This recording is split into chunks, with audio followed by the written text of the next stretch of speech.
সুপ্রিয় শিক্ষার্থী, আসসালামু আলাইকুম। আরিফস একাডেমির পক্ষ থেকে তোমাদেরকে জানাই শুভেচ্ছা। আশা করি তোমরা ভালো আছো এবং সুস্থ আছো। তো আজকে আমি তোমাদের গণিত বইয়ের পৃষ্ঠা নম্বর ৪৯, ঠিক আছে? নতুন অধ্যায়, অধ্যায় নম্বর আমাদের ৪, ঠিক আছে? সাধারণ ভগ্নাংশ শুরু করব, ঠিক আছে? তো প্রথমে আমরা সাধারণ ভগ্নাংশ যেহেতু আমরা শিখবো আজকে, ঠিক আছে? তো সাধারণ ভগ্নাংশের বেসিক কিছু জিনিস আমরা জেনে নিই, ঠিক আছে? যে বেসিকগুলো আমাদের খুবই কাজে লাগবে, ঠিক আছে? তো প্রথমে আমরা বেসিক জিনিসগুলো জানবো, ঠিক আছে? তো দেখো, সাধারণ ভগ্নাংশ, আচ্ছা, আমরা কিন্তু ক্লাস 4-এও এই ভগ্নাংশ পড়েছি, তাই না? সাধারণ ভগ্নাংশ কিন্তু আমরা পড়েছি ক্লাস 4-এও, ঠিক আছে? তো দেখো, সাধারণ ভগ্নাংশ ৩ প্রকার, ঠিক আছে? সাধারণ ভগ্নাংশ ৩ প্রকার। আচ্ছা, প্রকৃত, অপ্রকৃত আর হচ্ছে কি মিশ্র, ঠিক আছে? প্রকৃত, অপ্রকৃত এবং মিশ্র। তো আমরা বুঝবো কিভাবে যে কোনটা প্রকৃত, কোনটা অপ্রকৃত এবং কোনটা মিশ্র ভগ্নাংশ, তাই না? তো দেখো, আমি এখানে লিখে রেখেছি। আচ্ছা, আমি তোমাদেরকে এটার সংজ্ঞাটা বলি, তাহলে তোমরা আরো ক্লিয়ারলি বুঝতে পারবা, ঠিক আছে? তো প্রকৃত ভগ্নাংশের লব ছোট হবে, হর বড় হবে, ঠিক আছে? প্রকৃত ভগ্নাংশের এই যে লব হর, আশা করি তোমরা জানো কোনটা লব কোনটা হর। এই যে উপরেরটা লব, উপরেরটা কি আমাদের লব, আর নিচেরটা হর, তাই না? হর। তাহলে প্রকৃত ভগ্নাংশের সবসময় কি লব ছোট হবে আর হর বড় হবে, ঠিক আছে? তাহলে যে ভগ্নাংশের লব ছোট, হর বড়, ঠিক আছে? যে ভগ্নাংশের লব ছোট, হর বড়, তাকে প্রকৃত ভগ্নাংশ বলা হয়, ঠিক আছে? আচ্ছা, তাহলে অপ্রকৃত ভগ্নাংশ কি আমাদের? তাহলে অপ্রকৃত ভগ্নাংশের লব সবসময় কি বড় হবে, ঠিক আছে? লব সবসময় কি বড় হবে, ঠিক আছে? আর হর ছোট হবে, হর ছোট হবে। তাহলে অপ্রকৃত ভগ্নাংশের সংজ্ঞাটা আমরা কি বলতে পারি? যে ভগ্নাংশের লব বড়, হর ছোট, লব বড়, হর ছোট, তাকে অপ্রকৃত ভগ্নাংশ বলা হয়, ঠিক আছে? এটা আমি তোমাকে বলছি কিসের জন্য জানো? এটা তোমার অনেক সময় কি প্রশ্নে চলে আসতে পারে, ঠিক আছে?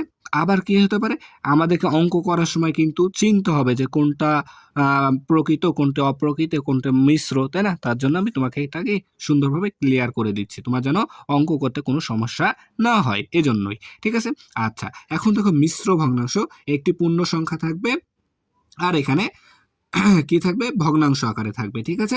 তাহলে এখানে পূর্ণ সংখ্যা একটি থাকবে আর একটি ভগ্নাংশ আকারে থাকবে, ঠিক আছে? তাহলে দেখো, এটাকে আমরা পড়বো যে কিভাবে, দেখো, এটা পড়ার নিয়ম হচ্ছে আমাদের তিন পূর্ণ, তিন পূর্ণ বা তিন সমস্ত, তিন পূর্ণ বা তিন সমস্ত 2/1, তিন পূর্ণ 2/1 অথবা তিন সমস্ত 2/1, ঠিক আছে? এটা হচ্ছে কি আমাদের মিশ্র ভগ্নাংশ, ঠিক আছে? মিশ্র অর্থাৎ এখানে কি পূর্ণ সংখ্যাও আছে, আবার কি ভগ্নাংশও আছে, এজন্য এটাকে মিশ্র ভগ্নাংশ বলা হয়েছে, ঠিক আছে? তাহলে মিশ্র ভগ্নাংশকে আমরা পড়ব 3 পূর্ণ 2/1 অথবা 3 সমস্ত 2/1, ঠিক আছে? তাহলে আশা করি তোমরা এটা বুঝতে পেরেছো, ঠিক আছে?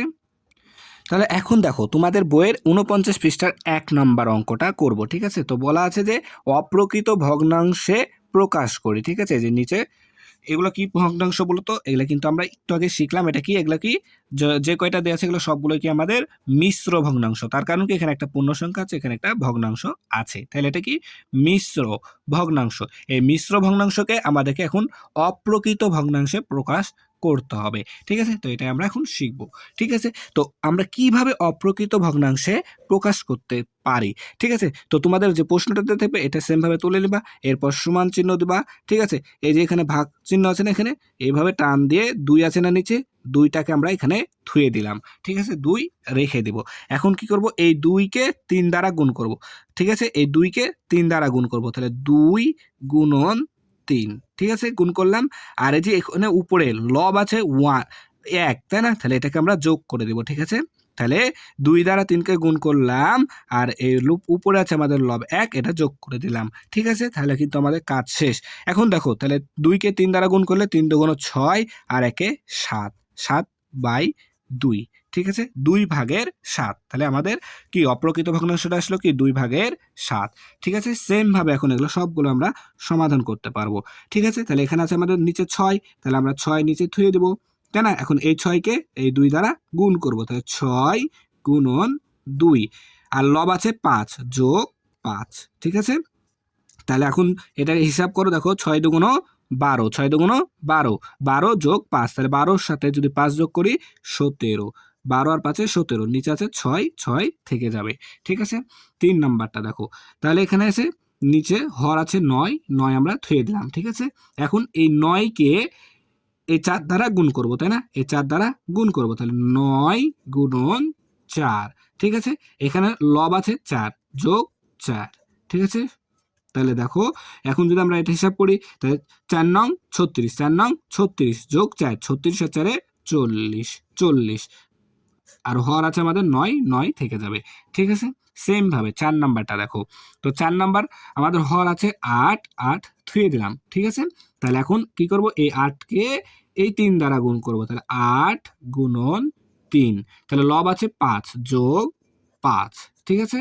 তারপরে তাহলে হর আছে আমাদের এখানে 8, 8 থেকে যাবে, আর এটা যদি হিসাব করি দেখো 3 আষ্টে 24, 3 আষ্টে 24 যোগ 5, তাহলে 24 আর 5 যোগ করলে হয় আমাদের 29, 29, ঠিক আছে। তাহলে 8 ভাগের 29, ঠিক আছে। সেম ভাবে এখন আমরা 5 নাম্বারটার সমাধান করব, ঠিক আছে। 5 নাম্বারটা সেম ভাবে, তাহলে দেখো 5 নাম্বারটা, তাহলে হর আছে কত আমাদের 8, 8 থেকে গেল, তাহলে এখন এই 8-কে 2 দ্বারা গুণ করব, তাই না, তাহলে 8 গুণন 2, তারপরে লব আছে কত 5, তাহলে যোগ 5, এই 7, সরি 7 আছে, ঠিক আছে, লিখছি ঠিক, বলতে ভুলে গেছে, সরি। তাহলে 7 আছে লব, তাহলে দিলাম।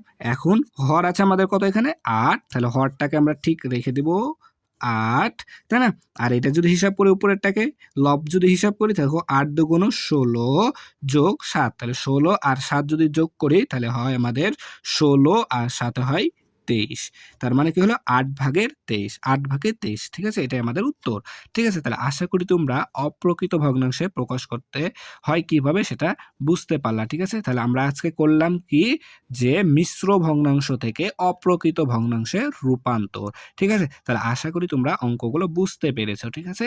তাহলে আজকে এ পর্যন্তই। ভিডিওটি ভালো লাগলে অবশ্যই লাইক, কমেন্ট এবং শেয়ার করতে ভুলবে না, এবং পরবর্তী ভিডিও সবার আগে পেতে আমাদের চ্যানেলটি সাবস্ক্রাইব করে রাখো। আল্লাহ হাফেজ, আসসালামু আলাইকুম ওয়া রাহমাতুল্লাহ।